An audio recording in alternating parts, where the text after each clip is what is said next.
Okay. Hi, everybody. Welcome to this week's Writers Chat. This is where we like to gather together as writers, talk about all things for writers, by writers, and just sharing with one another. And we're so glad to see everybody here today in the chat. And we were saying just before we started recording how cool it is for all of you that take the time to watch this on the replay. And we always invite you back on the replay and that way. So we have a bunch of people still joining us in the chat. So we're so glad to see everybody today.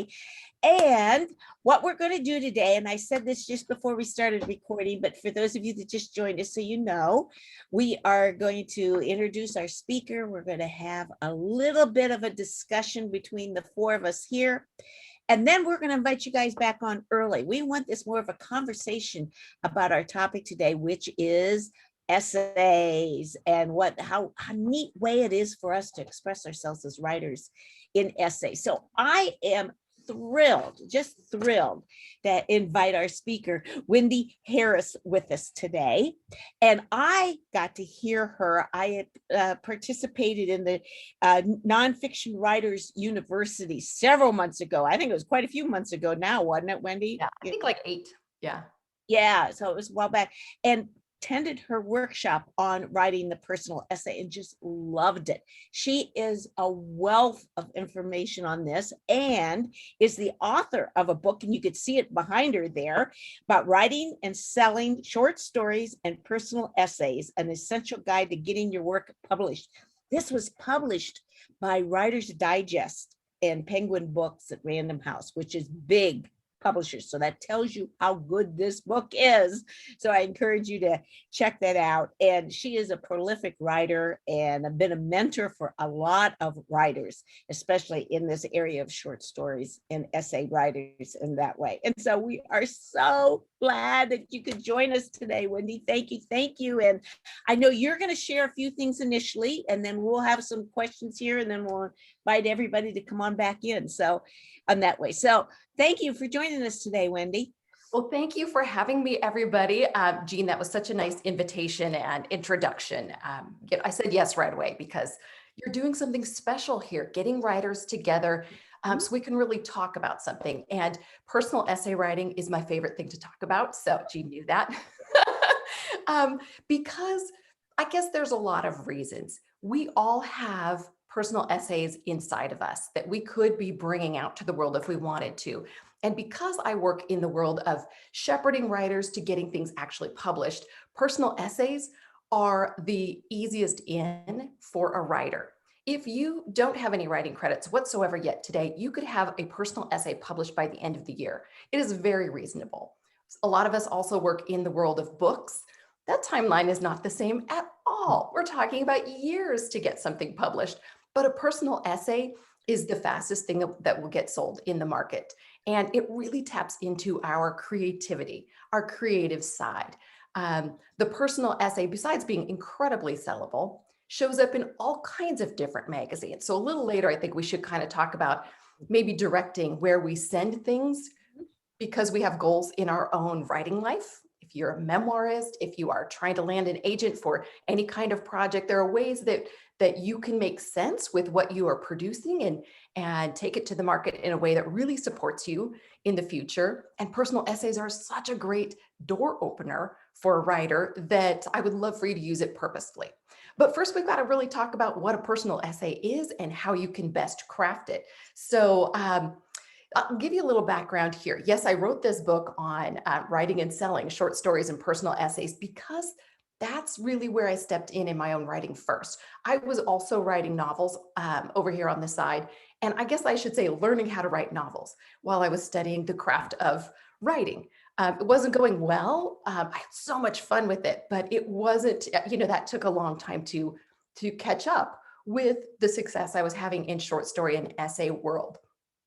So maybe if you are feeling one of those many, many writers that I get to work with who is feeling like, gosh, it would be nice to have a win once in a while. Yes, I believe in my work. Yes, I know I'm working on a project that is meaningful, but it sure would be nice to get published sometime in the kind of near future, just to give me some wind under my wings and something to, look at. That's a good reason to jump into essay writing too. And I think for somebody who works in books as much as I do, it really feels great to have these wins along the way. To sell 4 or 5 essays in a year feels like I can look back on 2020 and say, you know what, look at that little history. It was a strange year. And I had a novel out to publishers that had a pandemic in it right at the beginning of the pandemic. Who knew?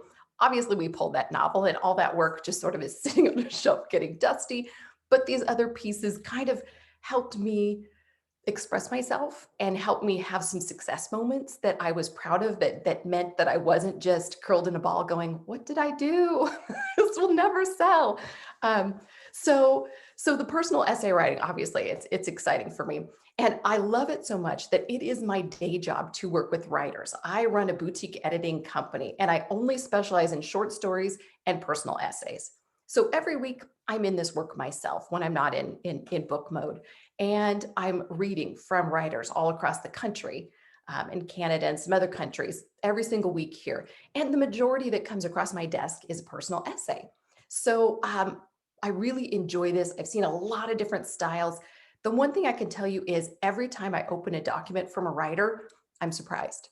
It is not something I would have thought of myself. It didn't come from my own life. I'm engaged, and that is the most exciting thing about personal essay. Every single one of us has a lot to say. We have many, many essays we could write if we were to give our time to it, and they will all be completely original. Even if we're all talking about a motherhood moment, or, right now we have kids graduating, and my sister has her very youngest is finally graduating, and she's going to be an empty nester like me. And she's like, what am I going to do with my life? There are these moments that we all experience at some point, that become very universal very quickly, but small moments too, where maybe it's just a day that you're having and you're feeling like a little sad about somebody who has passed, and you just are thinking about them. That could spark an essay too.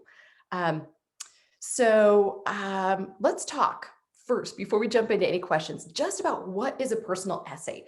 I do judge some contests for Writer's Digest and other companies in the personal essay category every year. And a lot of times we get great first person writing that isn't a personal essay.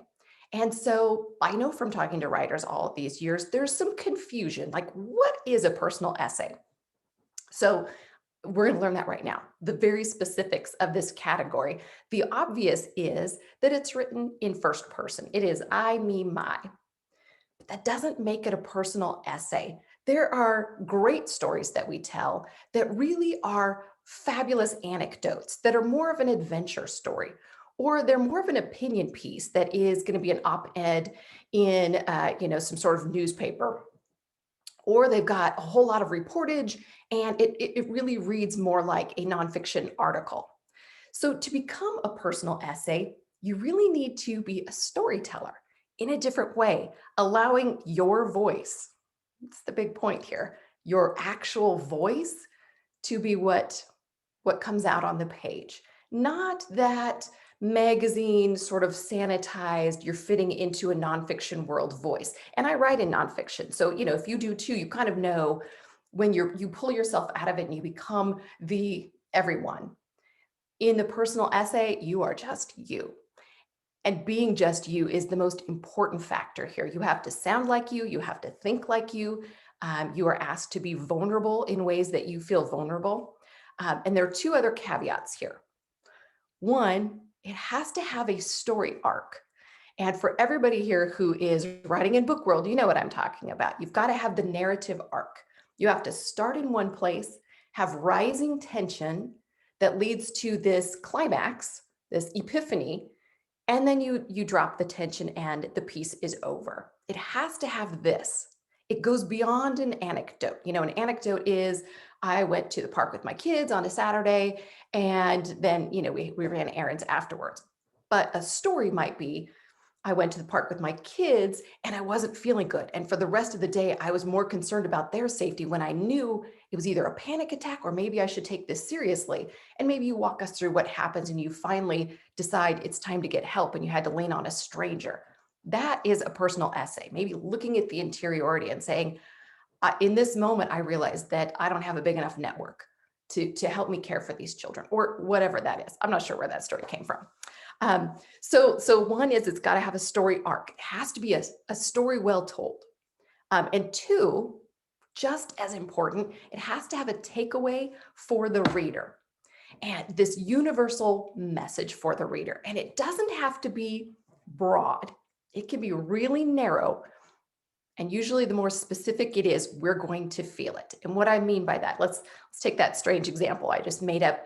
Say, somebody has gone to the park with their children and they've been just feeling like maybe I'm not okay today, but I've got to get the kids home safely. And they end up having to, rely on a stranger. The takeaway at the end might have been that moment where this person says, maybe I don't have a big enough support network. Or maybe the takeaway is, it's okay to ask for help when I need it, or something along those lines. You don't have to be obtuse and say it out loud for it to matter.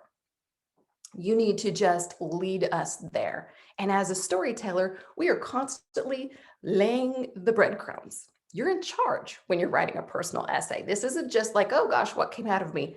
That's draft one.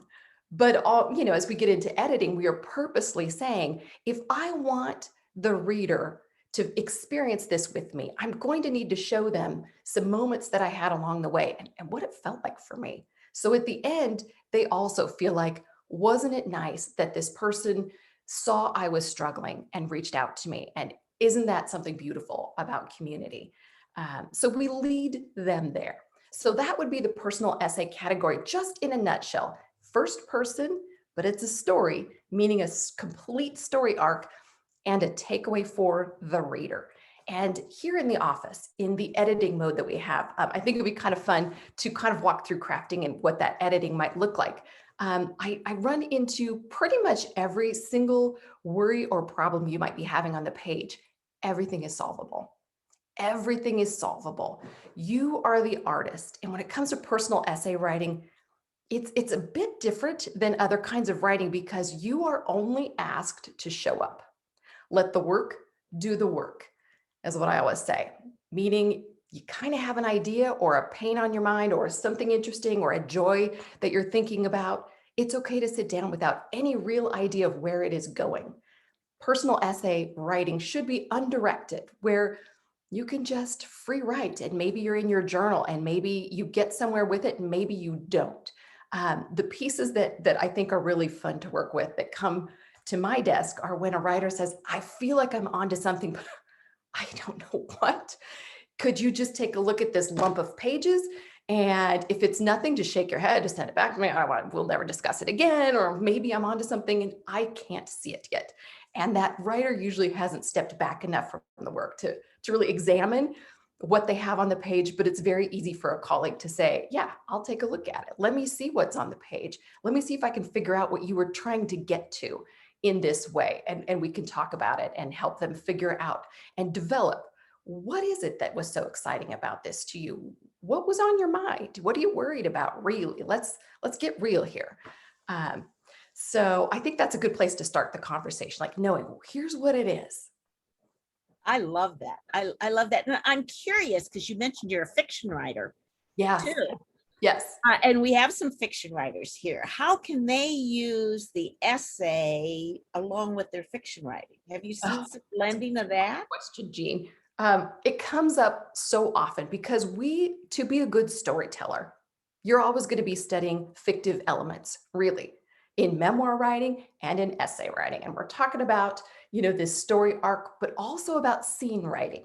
So anybody who has trained in fiction is overqualified for, telling these wonderful essays. This is the perfect vehicle. And I find in my own work, I'd say probably half of my personal essays that I sell in that way have been true stories from my life that I needed to fictionalize for a couple of reasons. Perhaps I didn't want a family member to know that this was about them, although a lot of times it goes right over their head. Or I needed some emotional distance. I'm a really private person. Like I love people, but I am private about my feelings. And it's hard for me at times to express myself in personal essay. When I turn that moment around and tell it in third person, I can be more honest some of the time. And So for writers who have not trained in fiction traditionally, you have to stop and realize you're absolutely trained in fiction. If you have been studying storytelling and you've only been writing memoir and personal essay, you could be writing short stories anytime you want to. You are absolutely trained and primed for that job too. So, so I think, as a career in writing, a short story and novelist might want to say, hey, I've got a novel ready for the market pretty soon. I'm going to need a literary agent. Having a couple of bylines on your CV in your query letter really matters. It really, really matters. It is proof of talent. It is proof that you can finish a piece and get it all the way through the editing process. There's some sort of recognition that your voice already is strong and in place. And fiction writers know this. Selling a short story is a lot harder than selling a personal essay. I wish it wasn't. It just takes longer. The market is different. So you could actually sell more quickly. You can get 3 personal essays out the door and sell them in the next few months and have that ready for when you go to market with your novel. Probably a lot faster than you could a short story. Some of the big mags in short story world right now, I've got some stories out that were sent out in October and have not been opened in Submittable. They're still accepted. I'm like, but that's the world. So personal essay writing is a different world. So I think hopefully that answers. So if you've got some fiction writers out there, use this too. You are ready for this. Ready. That's very encouraging. Very encouraging that way. And I'm curious because you talk about the first person and the story and the takeaway. It sounds very much like a guidepost article. Oh, for sure. Absolutely. So that is the similarity, or is there differences? And, I'm glad you brought up guideposts because do you guys, Susan Pullman is one of my dearest friends. Her memoir was through Guidepost and she has written for them. So it's kind of interesting, some writers that I work with a lot of Christian writers, kind of say, oh, it's got to be about my faith too. And it's because I understand these magazines and I would like to get into Guideposts and I've got some devotionals. And most of the writers I'm working with who are devout Christian, who are, putting work into the world, that's not a big part of what they write. And so sometimes there was a great writer I was working with and she said, I just think I'm running out of ideas. And I said, well, there's so much to you. You're a woman who's living in the world. You're a mother. You're experiencing things. You've got funny things happening. Like not everything is going to fit into this one magazine that you really love. We all love Guideposts. Of course you'd want to be in Guideposts, but there are over 3,000 magazines who want your voice. And that's only one of them. So go ahead and write whatever it is that you write. And when it makes sense for a target market, this magazine that you're saying, I'd love to get in there, send them those. And everything else goes to a different magazine. Because there's places for all kinds of stories from us, from, travel stories and nostalgia stories. Did I write gardening stories, grief, survival? I'm a nature writer. Nature comes up for me in my essay and my fiction. And I do a lot of research on environmental issues and things like that. And it often sparks sort of a parallel from my own life or, just being a woman in the world right now. And that comes out in essay writing. So whoever you authentically are, that's what you cling to. And know that you have all kinds of stories in you. Sometimes it's going to be funny and sometimes it's going to make you cry to write it. All right. That helps. So what we're reading in Guideposts are examples of personal essays. Absolutely. Absolutely. And it would be really smart to read widely, meaning, yes, read Guideposts, and then also read some of the other magazines that are doing a great job. Creative Nonfiction magazine is one that I would really suggest because it's creative nonfiction. I guess if I Googled that, probably .com. And the reason I send a lot of writers there is they have a ton of online content. So you can really see this breadth of artistic availability where every single magazine kind of ends up curating their own style, the flavor that they like. And so we'll use Guidepost as an example. It kind of has, once you've read a few, you say, okay, I understand the cadence. I understand kind of what length it's going to be. And I understand where this transition moment is, where it becomes the epiphany. You kind of get it, but then expose yourself to a lot of other magazines so that you say, oh, when I have an idea and it feels kind of like this, and it reads a little more like a poem, who wants that? Where does that fit in? And so another place to look for great writing would be Brevity magazine. Just Dinty Moore has been running it for years, and it's a fantastic creative nonfiction magazine. And let's talk about that term for just a second. Jean, I had talked about this before, and I think that it's something that writers really need to know, because when you go looking at magazines and they tell you what they want from writers, this term comes up. So creative nonfiction, yes, it was the name of that magazine, but it's also this umbrella term for personal essays that include scene writing. So to review, a personal essay can be a personal essay and be very narrative. Great style. It can read like a poem. It can read like, it can be all interiority and be incredible.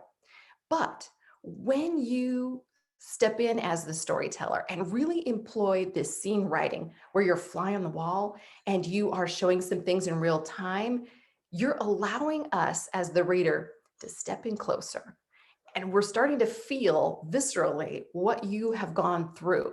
It's a different experience for the reader. And so magazines who say, we are acquiring creative nonfiction, that's what they're looking for. They're saying, give me the deep.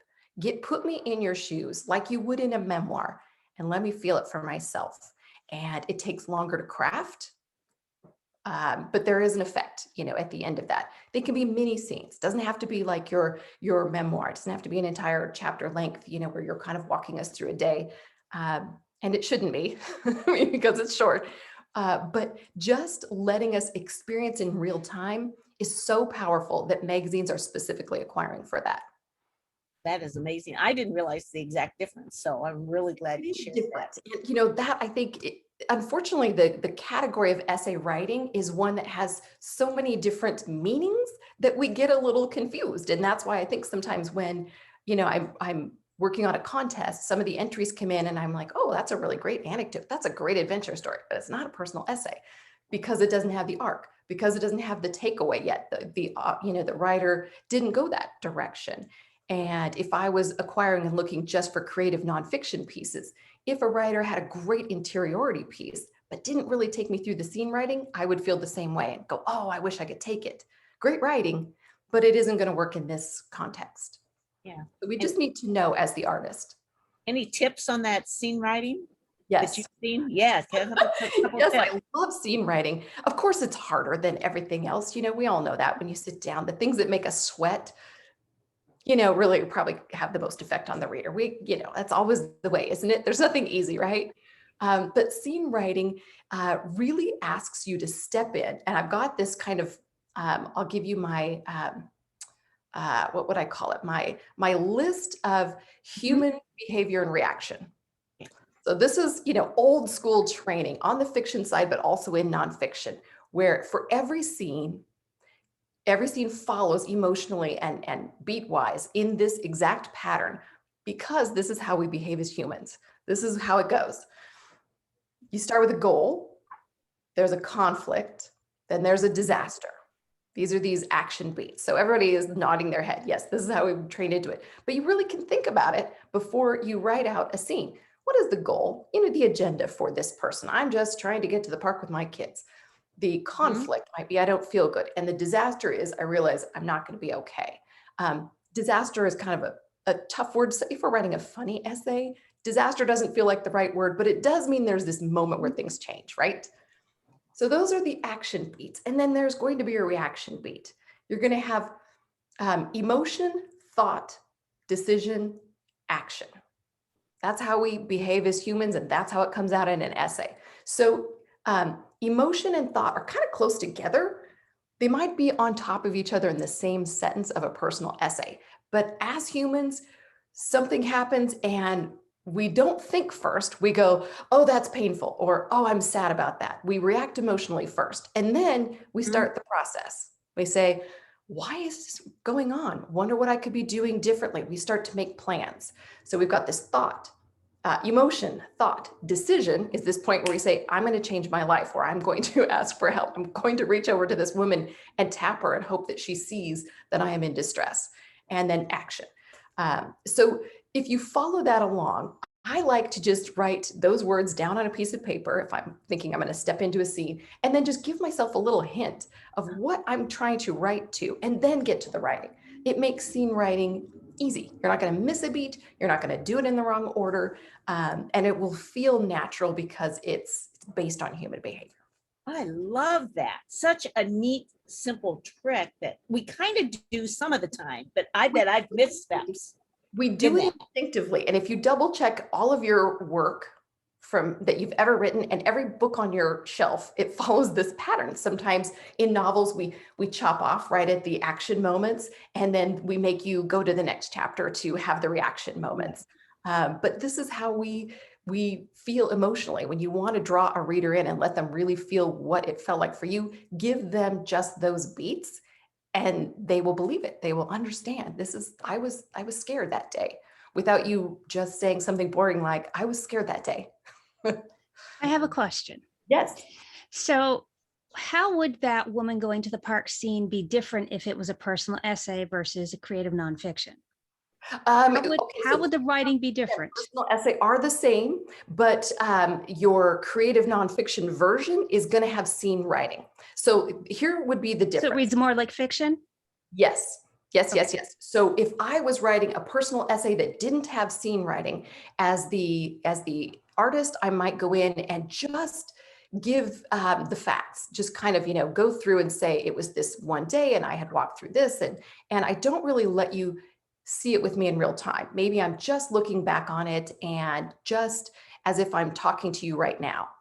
But if I go back and write it with creative nonfiction in mind, I would take you into this scene and I would say, we entered the park and the sprinklers had just gone off, and I knew we were going to have wet shoes, and that's how it started. And, you kind of give these details, these sensory moments, and something funny, that maybe one of the kids does, and this and that. And you set us into this, environment where we think it's going to be great. And then you say, and my heart was beating too fast. Maybe we walked up that hill too fast, but it wasn't stopping. And you give us the beats by beat so that we really feel it. It's such a different thing to read than I had trouble at the park the other day. I didn't feel good. So that would be Great. Thank you for that distinction. And I'm curious, Melissa, since you're big fiction, what did you think about the scene writing tips? Have you seen that yourself, Melissa? Yeah, I've never actually done essays before, so this is all a learning experience for me. But yes, it kind of like having aha moments all over the place. Like, yes, I see that. I apply that in my own fiction, so I could see how that could work in a shorter version, like as a personal essay.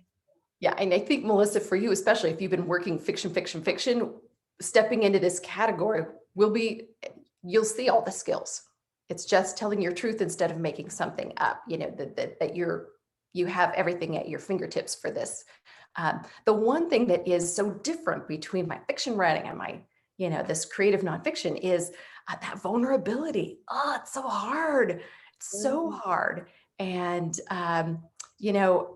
we have to be vulnerable to a point. And, each piece kind of asks us to express a certain amount of ourselves.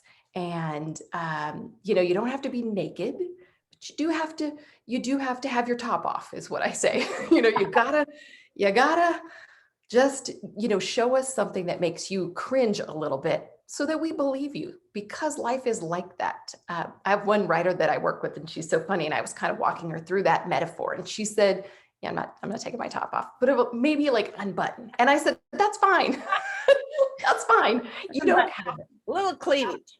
She was so funny, but she was saying, she said, I'm a professional woman, and, I don't want my work life seeing something that's that personal, and we all have boundaries that we need to fit there. And she said, I'm not gonna, be bawling on the page. I just can't do that.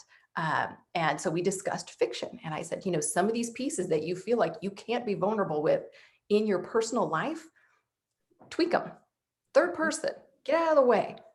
Tell the story anyway, because it's scratching at you, obviously, or it wouldn't keep coming up. You need to get this story out of you, and it will be meaningful to people. Every time we read fiction, we're We're just as in that moment and we believe it as if it's true, you know, and the writer knows that it's true. In personal essay, you're saying, this is my truth, this happened to me. But in all of our fiction work, we're saying, this is the truth I see in the world. This is also true. Didn't happen to me, but I'm going to tell you what life is really like. So you can take those moments from your real life and be as honest as you want. And, you know, just spin the chair around. Just doesn't have to pretend it's not you. And you can be in the fiction world with it. You could tell you're a mentor of writers. You know, that you come along is that, and it's reminding me a lot about the value of the best writing is rewriting, you Yes. know, of going back and looking for all those points. And I love the idea of a different vision, a different person to reread it and bounce things off of it. So sometimes we can't see it. Yeah. No. So here's a great like segue, Jean, to kind of like talk about what first draft should be in personal essay and what the next draft looks like in personal essay, because it's got to be, it's kind of unique. Like I said, personal essay writing asks of you only to show up. Let the work do the work. Okay. But it's hard sometimes for us to just, you know, be that trusting in ourselves. But if you have a good editing plan, and I'm going to give you one, you can come with a terribly messy idea that just doesn't, you're not sure what's going on. You get great stuff that way if you're brave enough to do it. And then you have an editing plan that is going to have your back. And so we'll talk about that. So for your first draft of any personal essay, you really only need a door, meaning like a memory that you have or a feeling, something that's on your mind, almost like a, you know, a theme or a day that really stands out for you, almost like a plot already in your head. You just need some opening. And it's only the thing that brings you to the page. It is not in cement. Whatever brings you there, gets you there, you let the work do the work. Whatever just gets you going. So here's an example. I love trees. I've been, you know, a lot of us do, but lately, all spring long, I have been studying trees in a different way and collecting books about trees. And I'm hearing something like there is some reason why I am drawn to this in a way that I'm usually not such a tree hugger in my life. But I have a history, you know, in the Seattle area. My father passed away a little over a year ago, and there's some memories attached there. So I know kind of, I'm like, there's something poking. And my son for Mother's Day got me this candle that is this pine scented candle. It's actually from Mount Lemon here in Tucson, Arizona, that he loves. But he said, it reminds me of home. And to him, he means Seattle, where we grew up, where we raised him for a lot of his years. And I smelled it and it was so amazing. And it didn't bring me back to his childhood. It brought me back to mine on the lake with my grandparents. And it was a tree line lake. So there was something I said, okay, obviously it's time to start writing this. I'm getting sensory memory. I'm getting something. It doesn't sound like Wendy has an essay to write, does it? But I know creatively that I'm getting enough points of light that it's time to sit down and just be messy and just say, I love trees. Here's this memory of my grandparents. And eventually, if you allow, just let the work do the work, keep scribing and scribing, you get a sentence that makes you say, oh, I get it. This is what it's about. And I suspect that there's a family connection because I've kind of had family memories. When I get writing, it may have more to do with my sister who walked with me through the trees to our bus stop every year.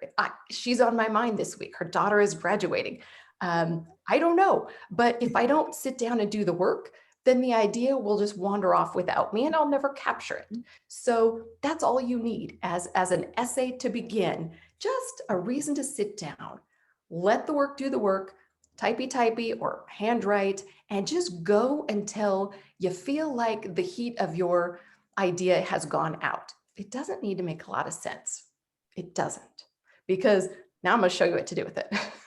Okay. So say you've got this mass of pages, maybe you've got 3 or 4 pages, and maybe it's not even that much. And it's time to be a detective and say, okay, I scraped up, I wrote from my heart. Who knows? I thought I was going to write about, you know, how much I love trees. And I ended up talking about how much I love my sister. I see that is going on in here. The first way of examining the most I would say, fruitful way of examining what landed on a draft one is to take a notebook piece of paper. I have legal pads all over my office, and take your essay over here and write down every beat that you have in your essay. Just write it out as a list, because it takes you out of all of the beautiful prose and the not so beautiful prose that comes out in draft one, and just lets you see, here's the skeleton of my idea. This is what scraped off of my heart when I was thinking about trees for the last 2 days. Here's what came out of me. And it gives you a chance to just sit back and say, okay, I need to make a story out of this that has a takeaway. Do I have enough material yet? So your first examination can really take a look and say, all right, is there a story arc? Did these things happen in any sequential order? And very, very often, I'm almost ready to say every time for Wendy, the first 4 items on my list get scratched off because I was just clearing my throat and I was just trying to get somewhere, and I hadn't landed on that sentence that felt interesting to me yet. A lot of what we write just isn't going to end up in the final draft. It doesn't have to, but those words get you where you got to go. So they were important. So I scratched those out and then really take a look and say, okay, well, I suspected I was going to be writing about how much I love my sister when all was said and done. What are the breadcrumbs? I'm showing this, I'm showing this, I'm showing this, I'm showing this. Now that I look at that, it really reads a little bit more about this environmental movement that I was interested in. And maybe I'm talking about that more than I'm talking about family. You just need to accept what you discover on the page, and then you know what to do with it. Then I can say, how do I feel about this? And why is this a moment for me living in Arizona in this dry desert that I am just dreaming of my trees back up here in Seattle? What connection can I make that maybe parallels a story about environmental awareness in our forestry industry, and pair those together? There's got to be an interior story. It can't just be, it's going to be an article about trees when all is said and done. And plenty of people do that. I've got to figure out what does Wendy do? So it helps you piece together what is going on. And it also allows you to see where the holes are in your plot arc. You could move sentences around and say the epiphany moment has got to happen kind of close to the end. We all know that. So if I feel like it came early, I can move it. More likely, I don't have one yet. I haven't really figured out my takeaway yet. So I've got to move some things around. And playing with it on a piece of paper until you really feel like you have your hands around the idea is better and faster than playing with a manuscript. Now you can say, I know what I want to say. I feel like I understand the direction and that I'm going to tell this dual story. It's going to be about my love for trees, but also how the forestry industry really changed right when I was leaving high school. And a lot of the guys who thought they were going into logging lost their jobs. That's interesting. Yeah, I got to write that down. Okay, so maybe I am thinking about that. And it really changed what happened in the economy where I lived. And yeah, I think maybe I'm onto something there. Anyhow, so you kind of figure out, here's my interesting angle. Here's what I want to explore. Then you can go back to the manuscript, cut what needs to get cut, move what needs to get moved without really making it pretty yet. No nice transitions yet. You're just putting blocks where blocks go. Yeah. And then start filling in and saying, now that I think I want to tell the interior story, it's got to go in here. And you just get a little bit like a mathematician about it. We understand what it takes to have a story arc. And eventually you can step back in emotionally and say, I've got to read from beginning to end. But by then, you've got an idea. You have a path, and you are purposely laying these breadcrumbs out to lead us to the conclusion. And once you have all that in place, it's just a matter of the zhuzhing. And then we talk about nice words. And then we talk about things like, an image that makes sense for this might be a bird that was common to you. And you use bird-like words and wing and flight and things like that throughout. And you get kind of literary. Like, that's all got to happen last once you have your bones in place. Oh, I love that. I just love that. And I've got it. This is going to be a personal observation. Okay. Is that you say you're a mentor. I happen to be a spiritual director, and I see parallels. Yeah. Oh, for sure. One of my best friends is a spiritual director and a writer too, just like you. And, as people journal and people observe and you deep listen to what your voice is saying and you share it with somebody else, you are a spiritual director for writers. You know, Really. Oh, my friend Diane. Well, it's funny, Diane Owens, who, she writes devotionals and she also writes personal essays, and she has been one of my mentors for, I'm afraid to say out loud how many years we've been together. But it's probably 15 years. And because she's a spiritual director, she's somebody who I get to bounce off of. And I'm so glad to have somebody like that where I can say, and she just has this wonderful, calm way of saying, let's talk about what's really on your mind. Yeah. Well, I don't and that narrows you down, and it's really listening to the material is what you're saying to, and it's almost like we're partnering with the material, the muse sort of thing, and listening to it and sifting it and sorting it. I love that. Absolutely. And we're getting a little bit close to time where we want to have people come back in, but before we ask questions, but before, or maybe as people are coming back in, maybe you can talk about how to submit something like this, because I know one thing that is really, it really stopped me from getting into personal essays was that I always saw in writer guidelines that you were supposed to query first, but that it never addressed personal essays. I'm like, well, are you supposed to query a personal essay, or are you supposed to submit it in full? And that one point put up a wall. So I never ended up submitting anything. We're going to fix that. So how do you submit personal essays? Yes, here is the difference. Brandy, that's such a great question, because personal writing comes up in nonfiction so often that you were looking at different magazines who are acquiring and newspapers who are acquiring nonfiction in more of a reportage way, where they want you to pitch them and say, hey, I've got this personal story, but it also has a meaning today. It's relevant in this way. Different for personal essays. For a personal essay, you write the piece first and then you write a cover letter. And the difference is where you're actually going to look for markets. So first you kind of want to just, identify your length of personal essay. You've got to know that ahead of time before you really get started, because every magazine acquires different lengths of personal essay. I wish it was streamlined, but it's not. So it means whatever you write, you can write to completion and there will be a market available for you. You just have to find it. So then step 2 would be to find magazines, and the literary magazine market is where you need to be. That's where maybe you hadn't tapped into just yet, but there are thousands of magazines in the literary magazine market. That's different, where you just send them a cover letter and the finished piece, and that's what they ask for in the guidelines. So how to find those magazines? My favorite database is if you go to Poets and Writers website, the Poets and Writers magazine, I think it's pw.org, PNW. Something like that, yeah. pw.org, I believe it is. They have a database of literary magazines. Also, New Pages, which is a wonderful database of who's acquiring, who's looking for stuff. They've got magazines. My favorite place to go, though, is Duotrope. And if you're not currently on Duotrope, you're missing out on learning who wants nonfiction, memoir, books, literary agents, and essay writing. So if you were to be on Duotrope, it's Duotrope. You can just Google that. It's $5 a month, which I frown face because I'd rather things were free, but you get a lot. I mean, it's a huge database and I don't begrudge them. It's a fantastic team out of, I believe, in Montana. They're kind of, partnered with Submittable in some ways.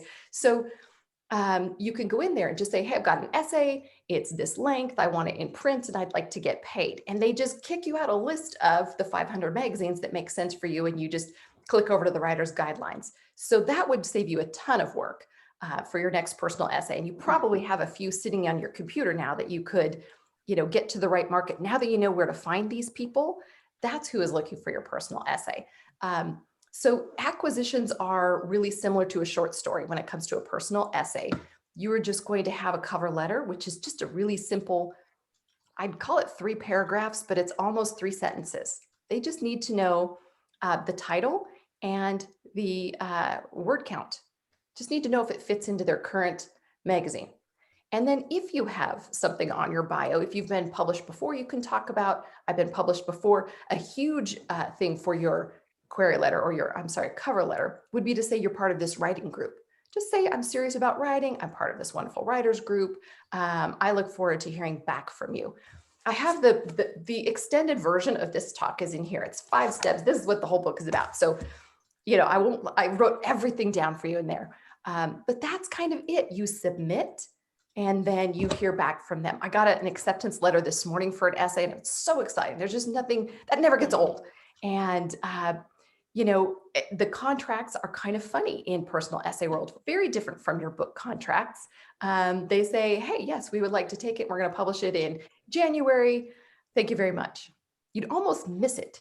You would say, wait a minute, don't I need more hoops? And there are no hoops. That is a typical contract. In fact, the one that came today was kind of funny. Usually the personality of the magazine comes in their acceptance or rejections. And this one is a very fun magazine. And they said, we'll take it. We want it. Don't sell it to anybody else. We'll be in touch. And I thought that was really funny. And I know the editor, so it kind of made me laugh. I knew who that was. But that was the contract. You would miss that if I hadn't already been in the know. I would have been like, what does that mean? Is that really a yes? I didn't see me signing anything. But you really don't in the personal essay world. It's just kind of, by email back and forth, and then they let you know when it's coming out, and they appreciate your showcasing it on social media. So Wonderful. what questions do you have? Who out there is working in essay world right now? Well, I know I'm going to go back to essay writing world. You can definitely get some of those published by the end of this year. I mean, the turnaround for personal essays, depending on where you send it, can be very, very quick. One of my favorite magazines to showcase writers is Across the Margin. And it always, I love it because Michael he's actually a botanist, and he and I have had tree conversations, but he showcases amazing writing. And it's funny, he said because his magazine starts with an A as Across the Margin, he ends up getting a lot of queries first. People are sending it, if they're going alphabetically, he gets a lot of stuff. And it's just kind of funny. He says, I get to curate from the very best. And he publishes his magazine a couple times a week. So but he's somebody who has this down to a science. He says yes or no very quickly. And he publishes very quickly. So if you get a yes from Across the Margin, you're usually published within 2 weeks. So that's kind of a fun one. I love to send people there. If you can get into that, you could be published in June. Wow, that is amazing and stuff. And we'll see if people have been really taking the links down. Thank you, Melissa, and Brandy have been adding them into the thing. So you've been a wonderful resource for that. What do you think is personal essay writing similar to what some blogs are like? Blogs, maybe not as much story arc, I'm wondering. Yeah, not as much story arc. And your blog can certainly lead you to a great personal essay. I feel like most writers in our blogs, we don't hit the very vulnerable side of us as much. Sometimes, in parenting blogs, we might touch on something, but it's the full execution of the story arc and the takeaway. And I have to tell you, when I read blogs and they have a great personal essay showcase there, it hurts me. I'm like, whoa, send it to a magazine. Let them publish this for you. Our blogs are our self-publishing, medium. And so once we showcase something ourselves, we are using first rights. We no longer have first rights to that piece. You would need to go to the market as a reprint at that point and let them know it was a blog post from, this date. So it just makes me feel like, oh, that was a chance for you. You executed all the way, you got all the way there and went to all this work. Let somebody showcase you. Let somebody maybe even pay you. There's not a lot of money in essay world. My contract from today does not include money, and I know it, but that's okay. We're always getting something out of it. Right. A great place to be showcased, a really fun editing team to get to know. So there's always something in it for us. And it does matter to, like for me, I've got an agent. Every time something gets published, I love being able to say, look, Julia, I'm coming out in something else, or just kind of makes, I feel like I'm like, just right, just like, don't forget, still relevant, that all didn't work out. We've got more stuff coming. Well, like you said, it gives you credibility as a writer, but it is a network. You made the comment about getting to know the editors on that. And it is relatively a small business in a lot of ways. I know it's big in some ways, but network, you never know where that editor might go to someplace else and pull you along and give you a new market too. So we end up in writing classes with different editors or, writers who become editors. Twitter is a place where I make a lot of those connections and keep a lot of those connections open, more so than other social media platforms. I feel like literary magazine editors are talking on Twitter. That's where we find them. Sally asked a good question about word count. Can you give us, word count and guidance on that sort of thing? Yeah, here's the thing, a personal essay can be anywhere from, 300 words up to, I would say the most sellable, maybe stop at 7,000 words. Pretty broad, right? But there are a couple of sweet spots along the way. 750 words is the most sellable length for a personal essay.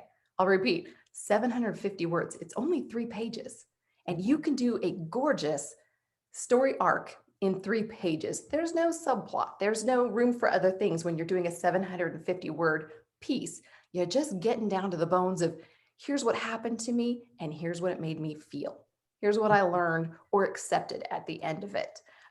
So keep that in mind. If you're feeling like I want to get something published this year, I feel as an artist, you have to just let the story become whatever length the story needs to become.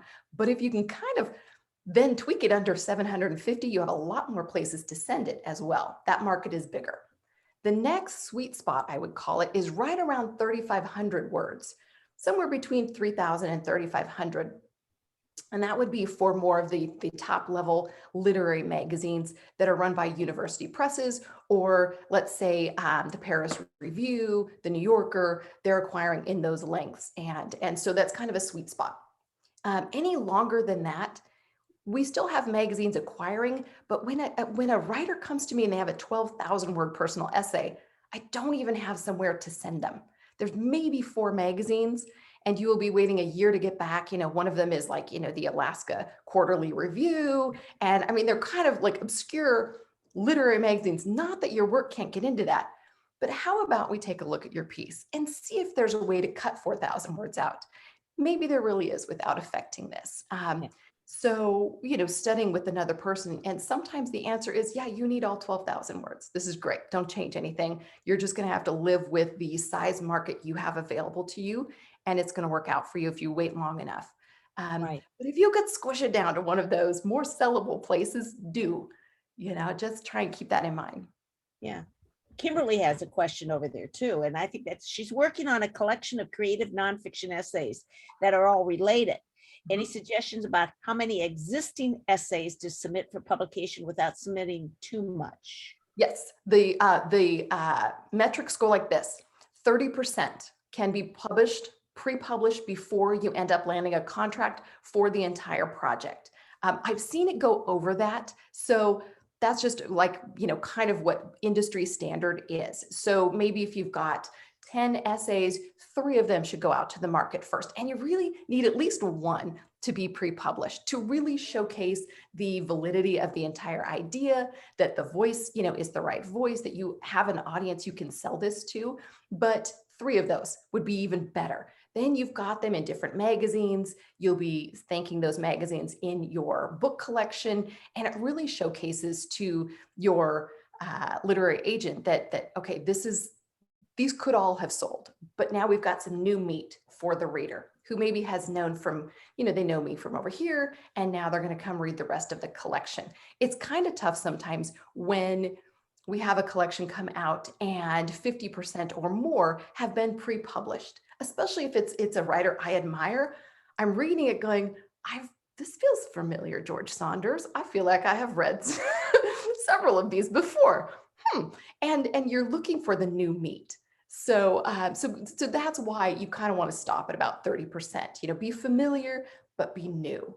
Yeah. And, it depends on what, if you've got an agent who you want to send this to, great. But you also have the option, if you don't already have an agent, to send a collection of personal essays to the small literary presses and the medium presses without an agent. And you'll find information on that in Duotrope, but also in Poets and Writers magazine. Contests are a big deal for acquiring, a personal essay collection. There's a lot of avenues. So it's a really cool project to have on your plate. You will sell it. I'd like to add that you can find markets also in Submittable. Yes, Submittable have you worked with their new Discover button too?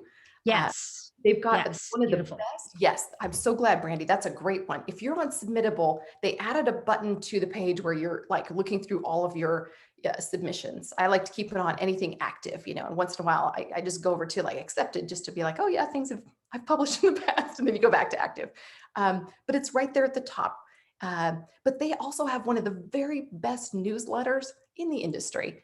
I just think it's so smart that they put it out there, all of these calls for anthologies, which are a huge market for personal essay writing, where you could there's almost every day, there is a deadline for an anthology that might be interesting to you. I can't believe all the resources I didn't know about today. I got all sorts of notes here on that. We have one more quick question, and then we probably need to wrap up at least the part of the recording. And I thought Kimberly asked a very good question about, is there a audience for having some poetry mixed with your creative nonfiction, kind of a hybrid? Yes. And I thought that was a good, that's a great question. I won't go on for too long, but there is this wonderful collaboration within, you know, one artist happening, where you might have some creative nonfiction, some hybrid work, some mosaics in here. For poets, you know, obviously you have the poetic language behind you, but it may not always stay in the context of a poem. You probably are somebody who works really well in Flash. If you haven't looked into Flash writing, you might just sniff that and kind of understand the market. So some of your poems that feel a little more, you could sell them that way. They're all coming together in collections now. The Center for Fiction is doing a great class. So I can be specific. Let me just grab this book. I love it. She's quite the resource lady, isn't she? I've got bins of stuff. I'm working on something myself that is a bit of a collection. That's why I was kind of in the know. Sarah Cannon is the author, and her book is The Shame of Losing. And it is Flash narrative. She has trained as a poet. It's actually a memoir is what she's calling it, but it's like a 160-page collection of oddities. And that kind of artistic piece is actually on the rise in our literary and small presses. So if you were at AWP, you're going to see a lot of these showcased this year, and it's only growing. So if you feel like you have a project that might fit that as a poet, learn about this kind of wonderful idea of publishing. Hers, she's calling a memoir because she felt like they were all true, but it doesn't even have to be all true. You can have some very artistic things happen with your poetry that don't really feel like a memoir and still have them in one of these collections. So it's something to research. Wendy, this has been super today.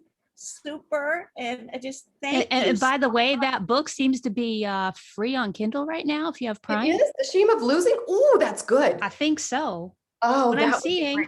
A really fantastic writer, and you know, talk about somebody who is willing to be vulnerable. She's got her shirt all the way off, but in a way that is artistic. And so anyhow, so Sarah is teaching now on this this wonderful. She would be a great mentor to maybe go to and say, I've got this hybrid, odd group of things as a poet. What should I do with them? I would reach out to Sarah and say, where would you send me? What publisher needs this? Or could you take a look at my manuscript and tell me, does it all belong? You know, those kinds of questions. You need somebody who's in the know of that kind of project to help you.